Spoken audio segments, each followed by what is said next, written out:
la prière. Alléluia. C'était très intéressant, j'ai beaucoup aimé le serviteur de Dieu ce matin dans le sens qu'il est là. Nous avons besoin de la prière, bien-aimé. La fatigue, c'est l'œuvre du diable. Tu es fatigué, tu ne peux plus prier, tu ne peux plus lire la Bible. C'est là quand l'ennemi vient, il te bascule, il te joue comme un football. Parce qu'il sait que tu n'es pas lourd. Mais lorsque tu es lourd, il vient, il te grogne, lui-même il tombe. Parce que tu es lourd. Amen. Et chacun, le chrétien, tu dois être prêt. Tu dois toujours être prêt à des combats. Tu le veux ou le pas, je l'ai déjà dit. Tu le veux ou le pas, tu es dans le combat. Tu dis que tu dis au diable, bon, je ne veux pas le combat, mais lui, il a mis le combat juste à ta porte. Tu le veux ou le pas, tu es dans le combat. Est-ce qu'on est ensemble? Amen. Tu dis que moi, je ne veux pas de problème. Tu ne veux pas de lui mettre dans ta chambre, il doit mettre des problèmes. Mais il commence par des soucis comme le serviteur il a dit. Il te bombarde. Toi-même, tu es divisé dans ta chambre. Tu es éparpillé, divisé, scatter. Your brain is scatter. Confused. Tu es sur ton lit, tu ne sors même pas, mais tu es totalement KO. Il vient et te frappe à la tête. Il t'amène des idées bizarres. Et tu es paralysé. Tu ne peux plus même prier. Ta foi diminue lorsqu'il te met des soucis. Tu es plongé dans les soucis. Tu as oublié même ta parole. Tu as oublié la Bible déjà. Tu es plongé dans les soucis. Avant que tu ne te réveilles, un mois, tu es déjà il est en prison. Il vient brûler tout ce qu'il veut. Parce qu'il a commencé déjà par la tête. Mais lorsqu'il vient par des idées bizarres, tu l'arrêtes déjà. Tu l'arrêtes par ici. Ne sois pas ignorant des vies du diable. Il ne vient pas comme une femme avec des griffes. Il ne vient pas avec un homme comme un lion. Mais il vient par des souffles d'idées. Et lorsque tu n'es pas éveillé, avant que tu ne te lèves, ça a déjà fini une année. Tu es dans la même place avec cette même idée. Refuse. C'est là que tu dois refuser des idées bizarres. Et tu dois te lever. Et lorsque tu pars, il s'enfuit. Résiste-le. Comment le résister? C'est pas comme ça. Notre combat, c'est pas physique. C'est ce que l'apôtre Paul nous dit. C'est pas je t'insulte, tu m'insultes, je t'insulte très bien. C'est pas l'insulte. Tu me donnes, je te donne très bien. Tu vas savoir de quel bois je me chauffe. C'est pas ça. Non, le diable avec ça, c'est pas verbal. Le diable, c'est pas verbal. Le combat, notre combat, c'est pas charnel, mais c'est spirituel. Par les vertus de Dieu, par les armes de Dieu, pour pouvoir résister contre le diable dans les mauvais jours. C'est les mauvais jours que nous sommes. Quand tu es dans le mauvais jour, il faut le résister par les pensées d'abord. Résiste le diable, il s'enfuira de toi. Prends ta Bible, bien-aimé. Nous lisons dans le livre de Éphésiens chapitre 4. On y va. Éphésiens chapitre 4, 9, verset. La parole du nom du Seigneur Jésus-Christ. Or, que signifie?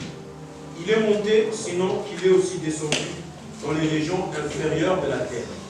Celui qui est descendu, c'est le même qui est monté au-dessus de tous les cieux, afin de remplir toutes choses.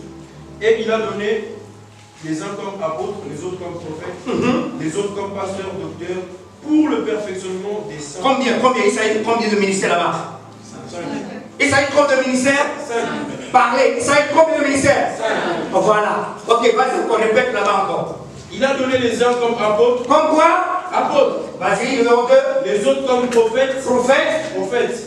Les autres comme évangélistes. Évangélistes. Oui. Les autres comme pasteurs. Pasteurs. Et docteurs. Pour le perfectionnement des saints, en vue de l'œuvre du ministère et de l'édification du corps du Christ. Et l'édification du corps de Christ. Amen. Continue. Jusqu'à ce que nous soyons tous parvenus à l'unité de la foi et de la connaissance du Fils de Dieu et à l'état d'homme fait, à la mesure, à la stature parfaite de Christ, afin que nous ne soyons plus des enfants flottants, emportés à tout vent de doctrine par le ruse de tous les moyens de séduction et la tromperie des hommes, mais que, professant la vérité, dans la charité, nous croissons à tous égards en celui qui est le chef, Christ.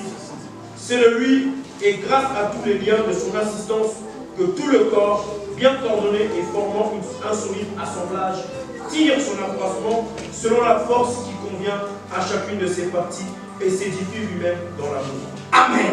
Amen. Prenons place. Alléluia. Voilà ce que les dons, on appelle dons de l'ascension, dont lorsque Jésus est monté, la Bible nous dit qu'il a donné les dons. Et ce don pour l'édification de l'Église et pour l'unité de l'Église en tant que corps de Christ. Et pour que nous parvenions à la perfection, à la maturité en Christ, il a donné ces 5 ministères. Ce n'est pas que l'Église est divisée, mais c'est un même corps. Mais dans le même corps, nous avons les apôtres. Commencez par les apôtres. Les apôtres, qui peut me donner le ministère, qui peut me parler un peu du ministère des apôtres? Le ministère des apôtres. Qui est apôtre? On parle d'apôtre. Qui est apôtre? Un bâtisseur de l'Église. Voilà. Un bâtisseur de l'Église. Donnez-moi toute votre attention maintenant. Maintenant, je suis au gars. Je suis le chef maintenant. Regardez-moi. Yes. Le bâtisseur de l'Église. Un apôtre. Il est appelé avec quoi? À bâtir l'Église de ville en ville, de pays en pays, de nation en nation. Ça, c'est l'œuvre d'un apôtre. Et aussi, l'apôtre est là pour enseigner la parole de Dieu. Comme nous avons vu dès le commencement, les apôtres, ils enseignaient la parole de Dieu. Et la grande grâce était sur eux, et ils faisaient des miracles, des signes et des prodiges. Numéro 1, ils sont appelés à bâtir l'Église et aussi à enseigner la doctrine de Christ. Pour qu'il y ait pas des fausses doctrines, des faux enseignements dans l'Église, c'est là que les apôtres sont suscités. Pour bâtir l'Église, veiller sur l'Église, pour que la bonne doctrine soit enseignée. Amen. Numéro 2, c'est quoi? Numéro 2, c'est quoi? Prophète. Qui peut me parler du prophète? Vite, vite, vite. La voix de Dieu. La voix de Dieu, l'oreille de Dieu, la bouche de Dieu, le nez de Dieu, les pieds de Dieu. Voilà un prophète. Dit ce que dit. C'est lui qui nous dit ce que le Seigneur dit à l'Église. Amen. Je vais rentrer dans la profondeur. On va. Donc, et encore troisième, l'évangéliste. L'évangéliste, c'est quel est le ministère d'évangéliste? Propager l'évangile où? Dans le monde entier. Propager l'évangile. Vous savez, nous sommes tous appelés à évangéliser. Mais il y a des évangélistes. Il ne faut pas oublier. Ce n'est pas la même chose. J'ai expérimenté une fois. Il y avait une croisade qu'on m'a invité. C'était en Allemagne. Je me suis bien préparé pour la croisade, cette évangélisation. Et je suis bien préparé. L'évangéliste, il a déjà prêché. On m'a donné le micro, d'appeler les arbres. J'ai pris le micro, j'ai parlé. Il n'y a même pas une personne qui s'est levée. J'ai dit, waouh. Et je suis retourné donner encore le micro aux évangélistes. Il a dit seulement un mot. Jésus vous aime. Laissez votre vie. Voilà comment la foi. Les gens commencent à sortir. Je me suis posé la question, waouh. Mais pourquoi moi j'ai parlé? Je me suis bien préparé. Mais il n'y avait rien. Ce n'est pas mon ministère. Est-ce qu'on est ensemble? Ce n'est pas mon ministère d'être évangéliste. Je dois connaître mon ministère. Mais lui, lorsqu'il est venu, il a dit seulement Jésus vous aime, donnez votre avis, appendez. Les gens commençaient à courir. Et se jeter sur l'autel. J'ai dit waouh, mais moi j'ai parlé, mais il n'y avait rien. Ce n'est pas mon ministère. Donc, nous tous, nous prêchons dans les métros partout. Mais il y a des vrais évangélistes. Lorsqu'il dit seulement un mot, la personne est touchée. C'est son ministère. Il n'a pas besoin de casser, de dire des mots, de chercher des versets. Non, il dit seulement un mot seulement. La personne le suit comme un mouton. C'est son ministère. Ok, vas-y. Pasteur. Qui est pasteur? Prends soin des brebis. Un berger prend soin des brebis. My God. Jean, comme les gens Jean 10. Lisons Jean 10, on va voir. Jean 10. Jean 10, lisez à partir de 14. Jean 10. qui est là, Jean 10. Disons la parole de Dieu, Jean 10 à partir du verset 14. La Bible dit, je connais mes brebis et elles me connaissent.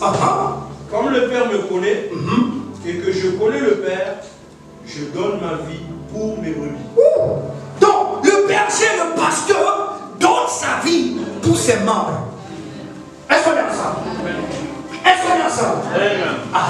Voilà nos ministères, ce que nous faisons dans nos maisons. Maman Carole avait dit quelque chose dimanche passé, j'ai beaucoup aimé. Et dit qu'au milieu de nous, nous sommes en train de voir des ministères, les témoignages, mais nous, vous savez le prix que nous payons. Je ne veux pas être arrogant, excusez-moi, je ne veux pas, que Dieu le pardonne. Mais nous sommes en train de payer des prix, nous, le corps pastoral. Il y a un prix que nous sommes en train de payer. Vous savez, à quelle heure nous nous réveillons? Combien d'heures on prie pour qu'il y ait des signes, des miracles dans la plupart? On veille sur l'église. C'est le prix. Un berger sacrifie pour ses brebis. Il dit, je connais mes brebis. Et mes brebis aussi me connaissent. Ils connaissent ma voix. Lorsque tu ne connais pas la voix de ton pasteur, tu as un problème. Hello? Bon, le pasteur, il est là pour prendre soin des brebis. Ça, c'est un pasteur. Le pasteur est là. Oh, le pasteur, ils sont humbles. Les pasteurs sont souvent humbles. Vous pouvez venir, si le monde vient avec ses problèmes, pasteur ça, il est là pour t'écouter. N'est-ce pas? Le pasteur doit être humble. Tout pasteur qui n'est pas humble, il n'est pas pasteur. Ça, c'est l'évangile. Les évangiles, les apôtres, les prophètes ne sont pas humbles. Ils sont. Eux là, ne viennent pas chez eux. Mais quand il s'agit d'un pasteur, il est humble. Parle et te dit des mots pour te soulager et pour te réconforter. Ça, c'est le du pasteur. C'est le brebis. Est-ce que vous comprenez? Ça, c'est le brebis. Ok, le dernier. Les enseignants et docteurs, les enseignants de la Bible. Il y a des enseignants, c'est un ministère aussi. Hello? Ce que je suis en train de faire là, il y a quelqu'un qui passe ici là, on va dire waouh, c'est son ministère. C'est son don. Et quand il enseigne la Bible là, tu dis waouh, ils sont doux, il reçoit des révélations. Ça, c'est un enseignant de la parole de Dieu. C'est son ministère aussi. Et là, maintenant, la Bible nous dit tous ces 5 ministères, c'est pour l'édification de l'église. On n'est pas divisé. C'est pas que, oh, moi, j'aime les prophètes. Non, j'aime pas les enseignants. J'aime pas les évangélistes. Non, l'église n'est pas divisée, mais nous sommes unifiés pour que l'église puisse avancer la maturité pour arriver à la perfection en Christ. C'est pourquoi il y a les pasteurs. C'est pourquoi il y a les prophètes. Quand il ne s'agit pas bien, tu vas avoir un prophète. Chacun doit avoir un prophète. Si tu n'as pas un prophète, tu es malade. C'est comme un médecin c'est comme un malade qui n'a pas un docteur. Hein? C'est comme un malade. Un patient qui n'a pas un docteur. Oui, c'est ça. Tout le monde ici, tu dois avoir un prophète. Quand tu es, ça ne va pas là, je consulte Dieu. Mais vous voyez, le monde est en train de consulter pour écouter, pour avoir des informations. Appuie. L'église ne sera pas aveugle. Le monde cherche des informations. Qu'est-ce que je dois faire? Soit là, je veux ça là. Hey, mais le monde, avant de se marier, mais je veux savoir si c'est là mon mari. Mais un chrétien, il est là, il mange, il dort, il s'en fout, il prend des décisions n'importe sans consulter Dieu.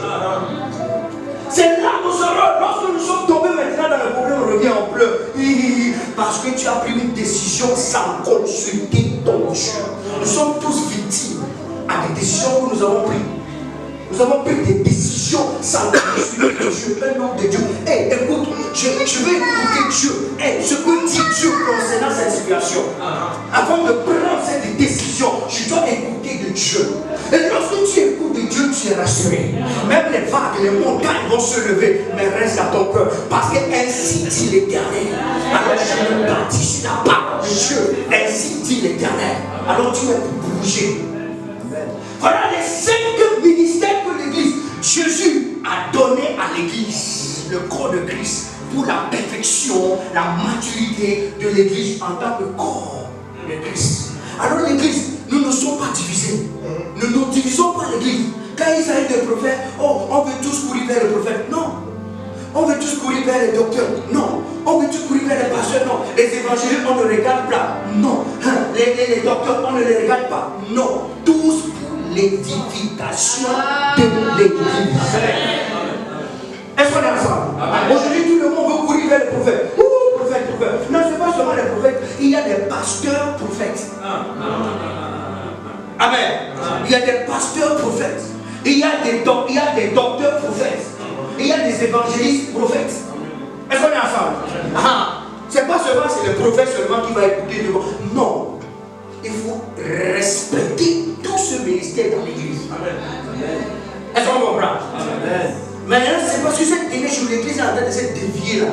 C'est dévié. Que la prophétie. Non. Il y a le rôle des docteurs, le rôle des pasteurs, le rôle des évangélistes, le rôle de quoi encore? Pour le cinquième ministère. Très important. Voilà les dons que Jésus a donnés à l'église. L'église sort. Parmi nous, il y a ceux qui ont reçu, donc ils sont appelés à être apôtres. Tout le monde n'est pas appelé à être apôtre. Et si tu veux forcer, tu veux devenir apôtre là, tu vas casser des pieds. Tu vas échouer. Si tu veux devenir prophète par force là, Isabelle va t'attaquer. Ça c'est sûr et certain. C'est pourquoi aujourd'hui il y a trop de prophètes. Tout le monde veut prophétiser. C'est pas par force. C'est pas par force. Quand tu vas prophétiser, tu n'as pas l'esprit de prophétie. Si tu ne peux pas donner ce don-là, ne force pas. C'est pourquoi aujourd'hui là, il a parlé de python. Vous savez, en Afrique là, les gens sont en train d'utiliser l'huile de python. Hello? L'huile de python. Lorsque tu mets l'huile de python sur tes yeux vont s'ouvrir. Les gens ne connaissent pas. Vous ne connaissez pas. Lorsque les gens, c'est ce qu'ils font. Ils prennent l'huile de python, ils mettent sur leurs yeux. La nuit, ils voient clair. Tu es devant lui, il te voit clair. Il te dit de A à Z. Tu vas croire que c'est Dieu, mais c'est l'esprit de python. Son divination, la sorcellerie. C'est ce qui se passe dans ces jours. Parce que tout le monde veut prophétiser. La prophétie, c'est un don. Si tu ne l'as pas reçu, laisse-toi. Sois le pas. Et focalise sur ton don. Est-ce qu'on est ensemble? Ce n'est pas par force. Ce n'est pas tout que je dois prophétiser, que je dois enseigner. Si tu n'es pas dans ça, reste dans ton coin. Apprécie ce que Dieu t'a donné. Et ça sera amélioré. C'est ça. L'église, ne soyons pas divisés. C'est nous qui sommes en train de diviser l'église. Nous ne divisons pas l'église. Christ a bien dit pour la perfection et l'édification de son église. Corps de Christ que nous sommes. Nous sommes à l'université ici. Il y a département de la mathématique, la science, la biologie. C'est comme ça l'église. Il a des départements. Respecte ton département. Tu ne peux pas quitter la mathématique, tu vas aller enseigner la biologie. Qu'est-ce que tu vas enseigner aux enfants là-bas? Tu vas les confondre. Est-ce qu'on est ensemble? Reste dans ton département de mathématiques.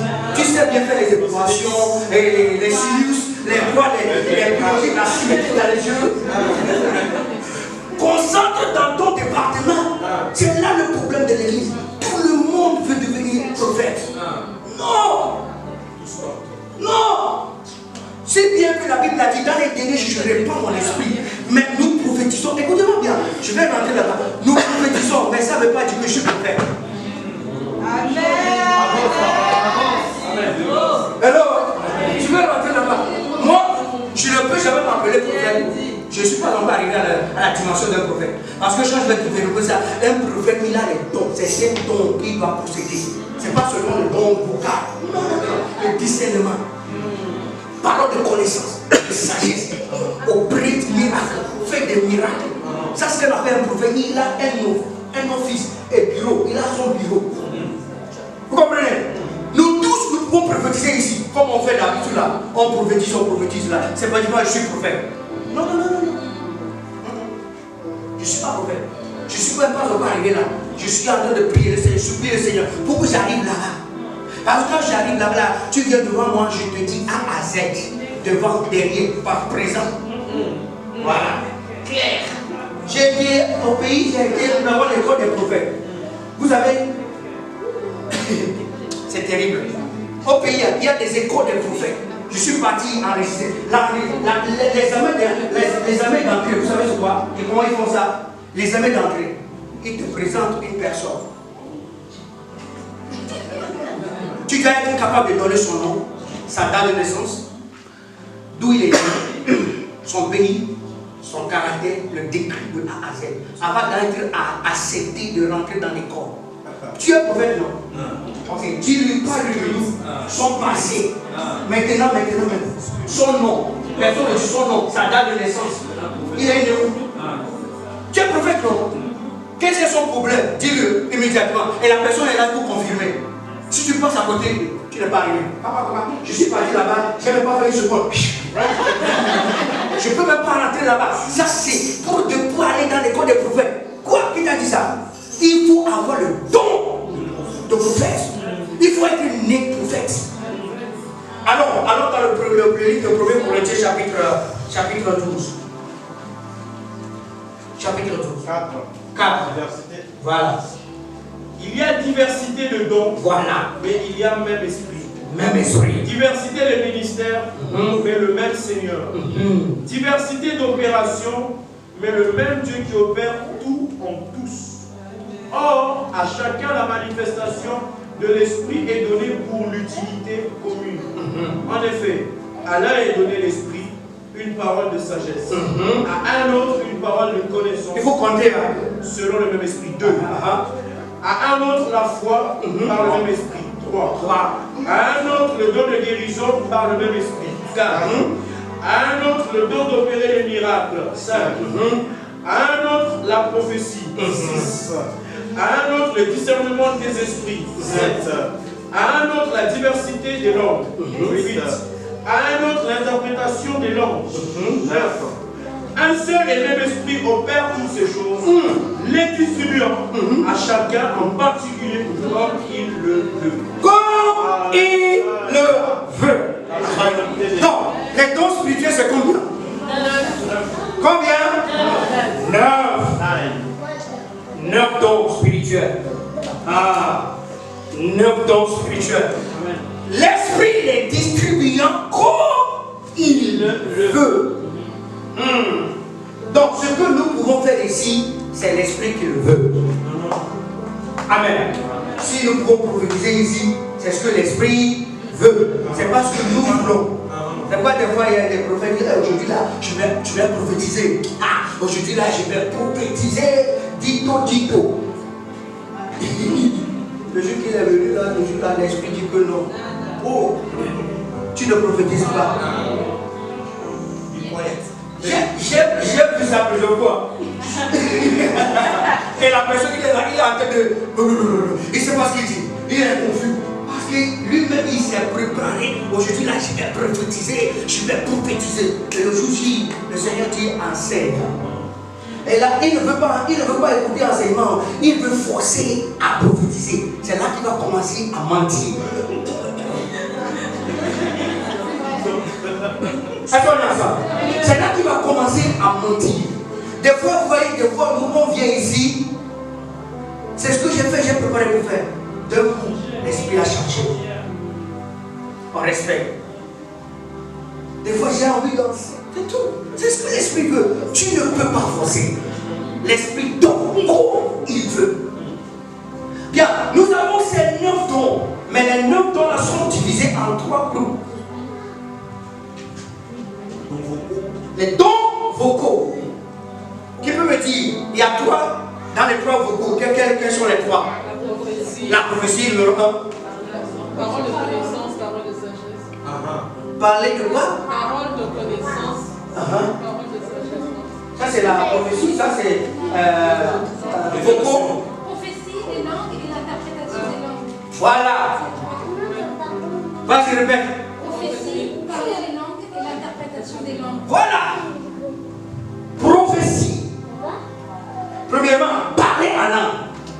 Il faut d'abord parler en langue, comme dans Actes chapitre 2. Les apôtres, ils étaient dans la chambre.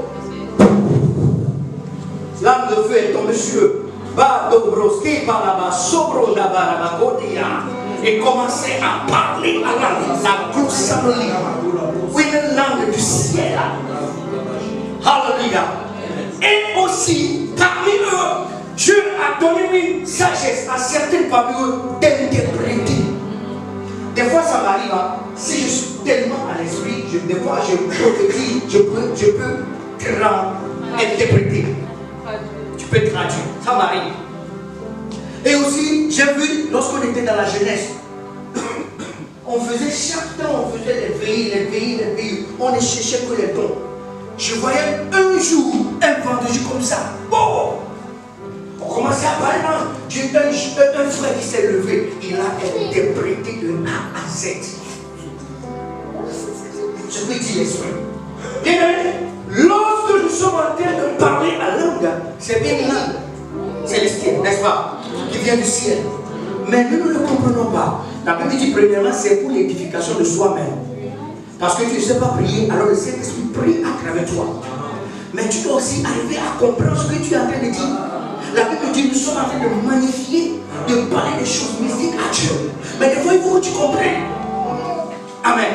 Donc, des fois, ce que nous parlons là comme ça, il y a un frère, une soeur qui s'est levée. Ainsi dit le Seigneur. Alors les yeux de l'église s'ouvrent maintenant.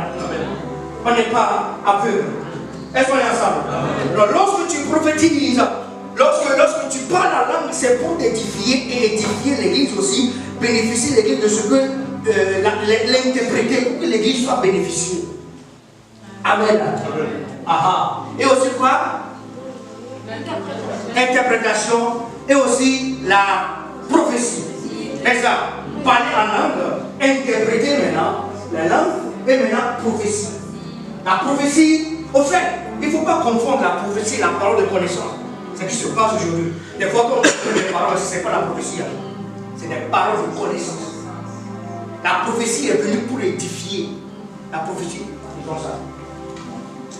1 Corinthiens 14, verset 3. Faisons la parole de Christ dans 1 Corinthiens 14, verset 3. Je lis la parole de Dieu. 1, 2, 3. Celui qui prophétise au contraire parle aux hommes, les édifie, les exhorte, les console. Celui qui parle en langue s'édifie lui-même. Celui qui prophétise édifie l'église. Amen. Assoyons-nous. Vous voyez maintenant la prophétie? C'est pour consoler l'église, édifier l'église. Donc, c'est pourquoi la Bible dit que la prophétie doit être testée. Si je viens dire, ainsi dit le Seigneur, oh ma soeur, tu vas mourir demain. C'est pas la prophétie. C'est pas la prophétie.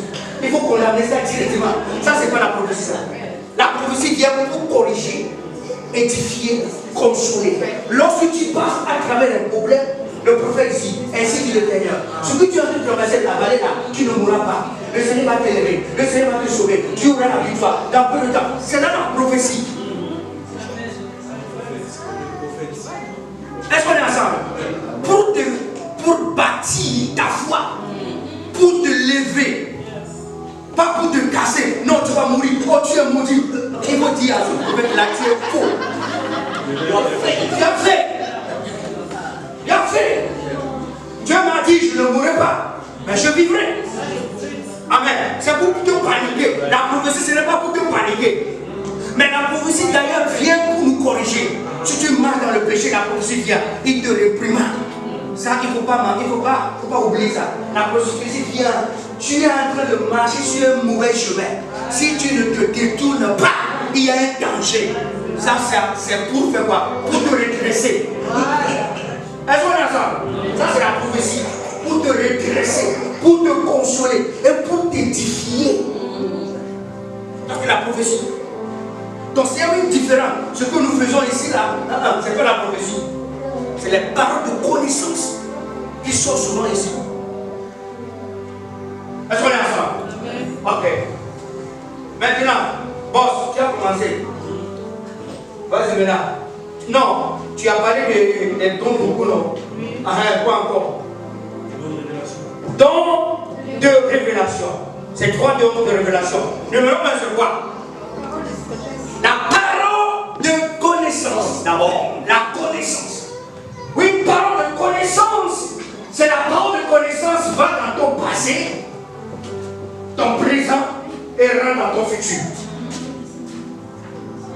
Est-ce qu'on est ensemble? Passé, Ils te disent ce qui t'est passé hier. Ah bon, mais comment tu as su? Est-ce que tu étais là? Nathanaël, avec Jésus. Hein? Et quand tu étais sous le figuier, je t'ai vu. Mon esprit était avec toi. Toi, Israël, en toi, il n'y a pas de fraude. Il n'y a pas de correction. Mais comment tu m'as connu? Il dit, quand tu étais sous le figuier, mon esprit était avec toi. Donc, de connaissance peut rentrer dans ton futur. Fouiller tes affaires de futur. Tes bêtises de futur. Est-ce qu'on est ensemble? Tes erreurs de futur. Peut les dévoiler. Ton présent et ton futur qui est devant toi. Amen. Alors, ce n'est pas seulement de me dire c'est qui le problème que j'ai. La parole de connaissance vient te dire, ah, je vois une maladie sur toi. Je vois que ton pied gauche est malade. Ça n'est pas encore fini. Tu ne dois pas seulement s'arrêter là-bas. C'est fini, je suis malade depuis quoi? Oubliez. Il faut maintenant la sagesse. Comment s'en sortir de ce problème? Dis-moi maintenant. Solution. Tu m'as dit que je suis malade. Je suis d'accord, je suis malade. Mais alors, donne-moi la solution. Donne-moi la solution. Ça, c'est la parole de sagesse maintenant. Vous voyez Salomon? Salomon, il y avait deux femmes prostituées. Est-ce qu'on est ensemble? Deux femmes prostituées. Ils sont couchés, ils ont deux enfants. La nuit, il y a une qui s'est couchée sur son enfant. L'autre s'est réveillé, il s'est réveillé, il a changé avec l'autre, l'enfant de l'autre. Le lendemain, mon enfant est mort. Mais non, c'est pas mon enfant, c'est ton enfant, c'est pas mon enfant, c'est ton. Il commence à chamailler. Salomon les a appelés, amenez-les. Qui a cet enfant mort? C'est à moi. C'est pas moi. Qui a cet enfant mort? C'est pas moi. Et qu'est-ce qu'on va faire dans ce cas? Amenez-moi le couteau. Divisez l'enfant en deux. Je te donne une partie, tu prends une partie. Et celle qui a la vraie maman, elle a eu la compassion. Non, il ne faut pas tuer, donne-la. L'enfant peut grandir, elle peut la nourrir, l'enfant va devenir grand un jour. Et l'enfant peut me servir un jour. Et l'autre il a dit, non, tue-la, tue l'enfant. Salomon a dit, ah, toi, tu es la mauvaise femme. Parce que tu n'as pas la compassion, parce que ton enfant est mort, tu as pris l'enfant, tu veux que l'enfant de l'autre femme ou l'enfant aussi. La sagesse. Dans le problème, nous avons besoin de la sagesse. Comment s'en sortir de ce problème? C'est ce que nous voulons. Il y a des problèmes, nous avons des problèmes, mais comment s'en sortir? Il y a la parole de sagesse. Un homme de Dieu te dit seulement, va dans le jardin, lave-toi 7 fois.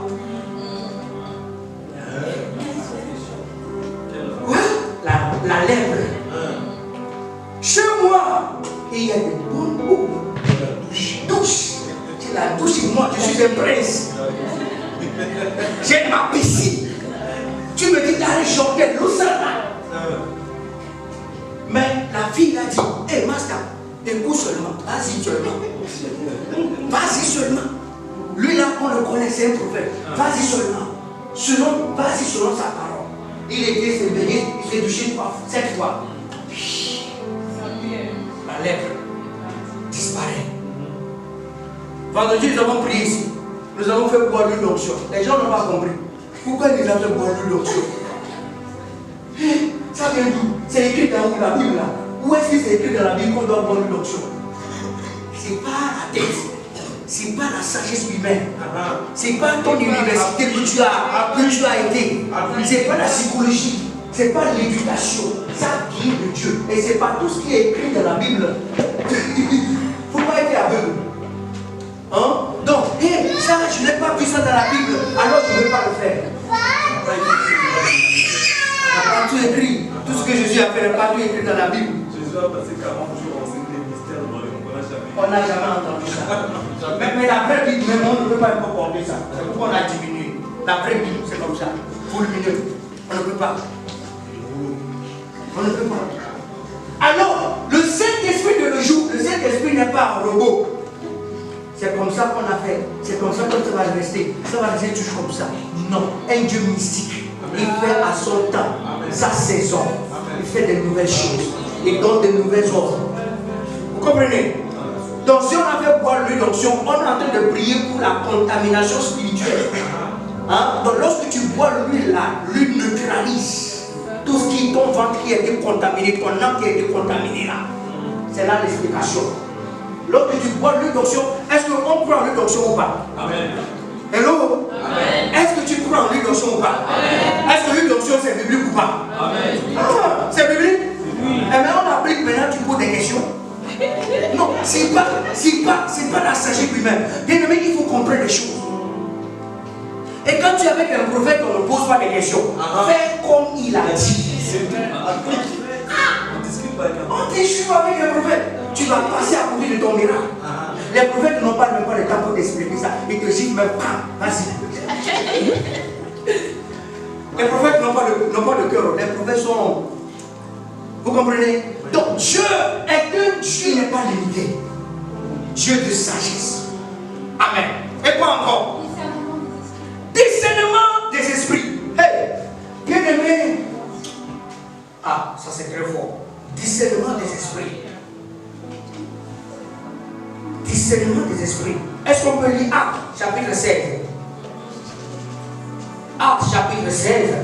Nous allons voir l'esprit de Python en œuvre. Actes chapitre 16, versets 16 à 18. Nous la parole de Dieu dans Actes 16, à partir du verset 16 à 18. Nous disons: comme nous allions au lieu de prière, une servante qui avait un esprit de Python. De quoi? Python. Ah, l'homme de Dieu, il a un esprit ce matin. Python! Et qui, en devinant, enfin quoi? En devinant. La divination.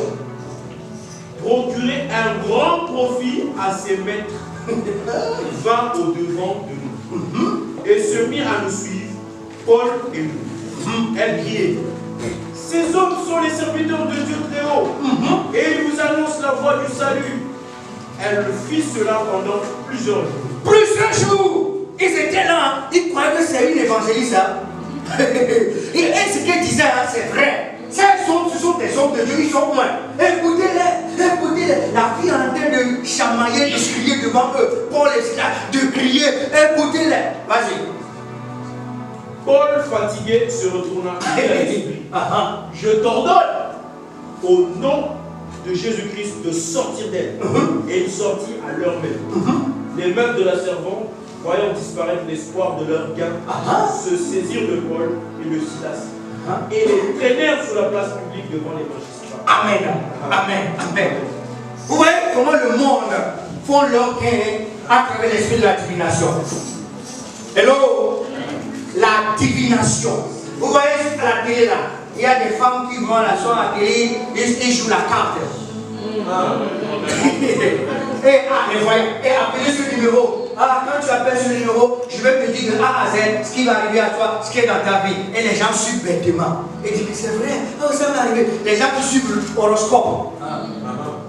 Quand tu es ici, tu suis l'horoscope. Chaque matin, tu suis l'horoscope. Je suis quoi? Je suis taureau. Tu es taureau. Tu es pas poisson. Tu vas rester poisson. Scorpion. Oh là, nous disons que nous sommes scorpion. Je ne suis pas scorpion. Sans effet. Et je n'ai pas le caractère d'un scorpion.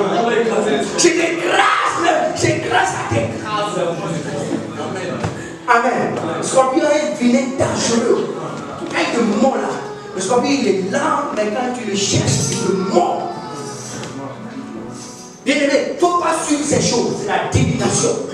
Un chrétien ne suit pas ces choses, c'est l'esprit de Python.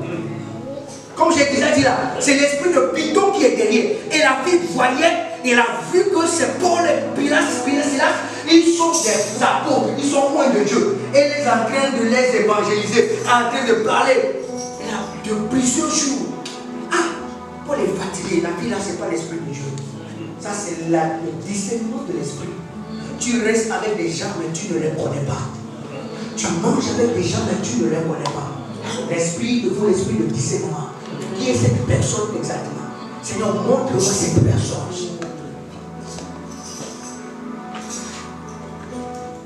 Est-ce qu'on est ensemble? Quand tu vas te marier à un python, tu vas prendre un python.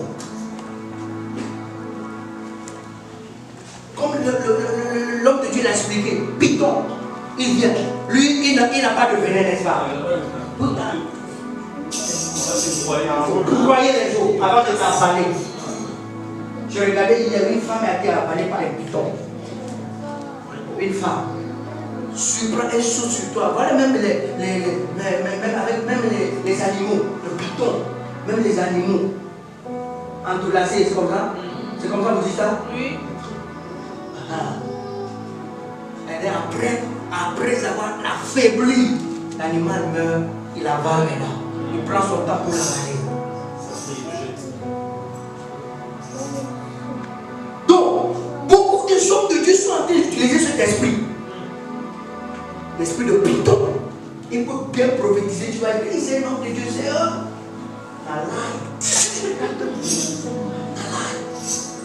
C'est un faux, un magicien. C'est l'esprit-là que les magiciens utilisent. Les voyants. Ils utilisent l'huile, c'est l'huile de python, ils mettent sur leurs yeux. Ils voient clair. Il prend ça et il donne aux fidèles comme l'huile d'onction. Il donne ça aux fidèles comme l'huile d'onction. Comment tu vas le savoir? C'est l'huile de python. Il te donne plus de problèmes. Amen.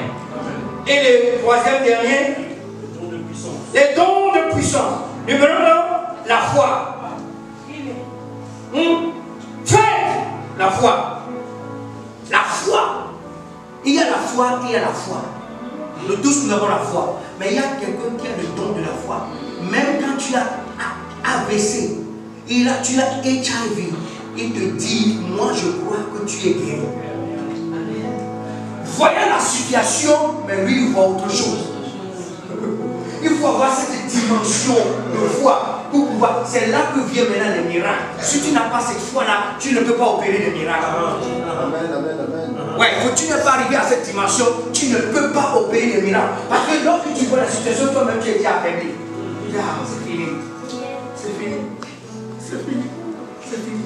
Mais ta foi te dit, hey! Dans le nom de Jésus, tout est possible à celui qui croit. Tout est possible. Moi, je ne crois pas à ce rapport médical. Moi, j'ai un rapport du ciel qui me dit que je suis bien portant. Et tu te lèves, tu vas au travail. Et c'est là que le miracle te suit maintenant. Si tu ne fais pas le pas, le miracle ne vient pas. Mais lorsque tu es paralysé, tu pleures, le miracle ne vient pas. La foi. Numéro 2. Quoi? Numéro 2. Don de guérison. Ici, là, nous pouvons tout prier. Tu peux poser ta main sur ma tête. Maladie. La maladie est là. Mais quelqu'un qui est bien, lui, il impose sa main. Puis il me dit, la maladie disparaît. Ça, c'est le don de la guérison. Ça n'est pas donné à tout le monde. Mais Dieu donne à qui il veut. Nous pouvons prier. Ouais, des fois, c'est pourquoi Jésus, les disciples, ils priaient pour les démoniaques. Les démons, ils sont là, de les regarder, les démons rient. Les démoniaques à de rire. Vous ne pouvez pas me chasser. Vous ne pouvez pas, de matin jusqu'au soir, les démons étaient de rigoler avec eux. Mais lorsque Jésus vient, amenez-le à moi. Sortez-le! Immédiatement. Ils sont étonnés. Comment tu l'as fait? Maître, comment tu l'as fait? Comment tu l'as fait? Nous, on est fatigués. C'est un don. Et le dernier, ça c'est appelé opérer des miracles. Donc, c'est donné à la personne d'opérer des miracles maintenant. Jésus prend de l'eau en vin. C'est une opération. N'est-ce pas? Il a dit, mais non, avant que l'opération ne se passe, il faut que les disciples, il faut que ces gens l'écoutent d'abord. C'est pourquoi Marie, sa maman, a dit aux femmes là, faites tout ce qu'il vous dit. Alors si tu ne fais pas ta part, le miracle ne vient pas. Est-ce qu'on est ensemble? Ils ont pris, ils ont rempli les barres. Alors au bout de quelques minutes, l'eau a changé. Il faut qu'eux aussi s'impliquent. Alors pour des miracles, il faut l'implication des hommes de Dieu. Amen. Pour des miracles dans nos vies, il faut maintenant l'implication des hommes de Dieu. Est-ce qu'on est ensemble? Parce que Dieu même, il ne va pas descendre. Je suis venu pour te guérir ma fille. Tu ne le feras jamais. Tu ne le verras jamais. Il ne faut pas te tromper. Mais il utilise l'homme de Dieu comme un canard pour te toucher. Jésus, c'est 5 pains de 5 poissons. De combien? 5 pains de poissons, c'est ça? Jésus a prié, il a donné aux disciples maintenant. Il faut que les disciples, pour l'accomplissement de ce miracle, il faut que les disciples commencent à distribuer. Les gens disent que non, quand Jésus a prié, le pain a multiplié. Non, il faut bien qu'il la Bible.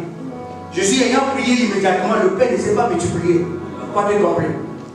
Il a donné, il a rendu grâce, il a donné maintenant les 5 mêmes pains et les 2 poissons, il a donné aux disciples.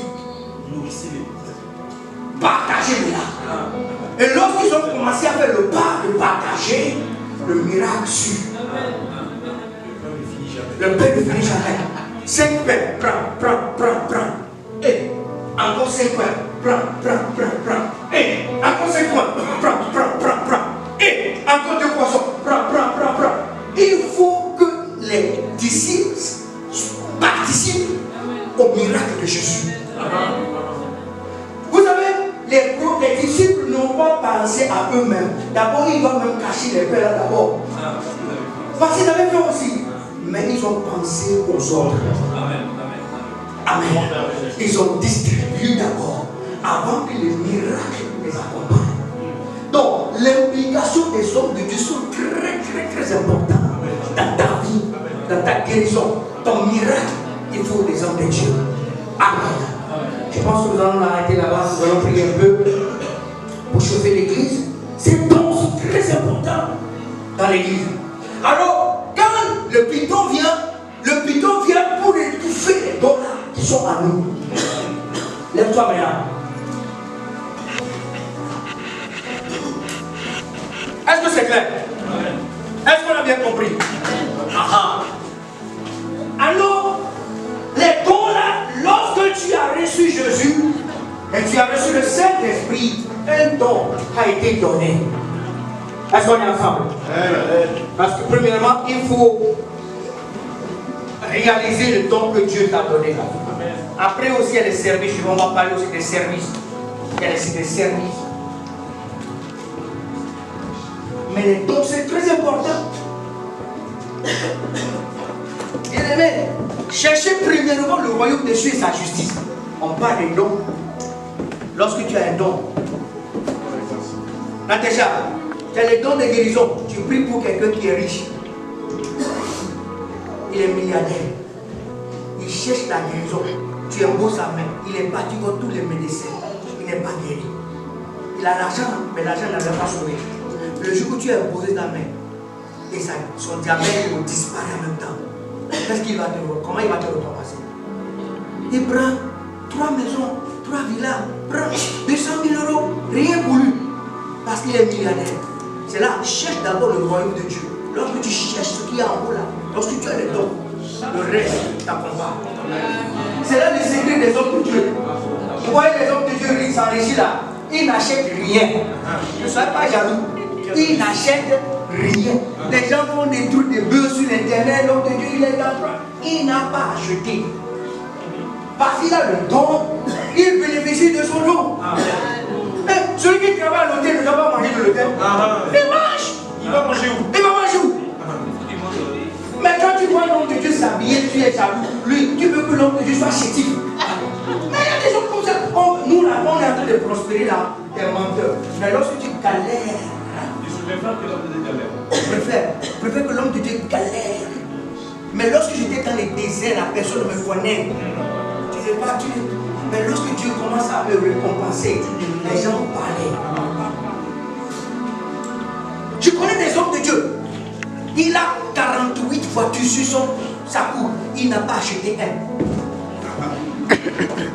48, 58 voitures. Il n'a pas acheté un. Il donne. Et les gens sont en train de critiquer. Pourquoi un homme, une seule personne peut avoir 48 voitures? Il n'a pas acheté. Les hommes ont des privilégiés. Les hommes de Dieu ont des limousines. Il n'a pas acheté. C'est un homme d'affaires. Vous ne connaissez pas le secret. Moi, ce que je cherche d'abord, je cherche le don. Et quand les hommes d'affaires sont là, ils ont l'argent. Non. Moi, je prie pour eux. Lorsqu'ils prospèrent, moi, je peux bénéficier. Vous ne connaissez pas